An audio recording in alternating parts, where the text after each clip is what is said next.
بسم الله الرحمن الرحيم قل أعوذ برب الناس ملك الناس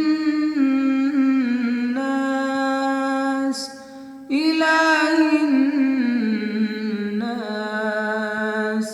من شر الوسواس الخناس الذي يوسوس في صدور الناس من الجنة والناس.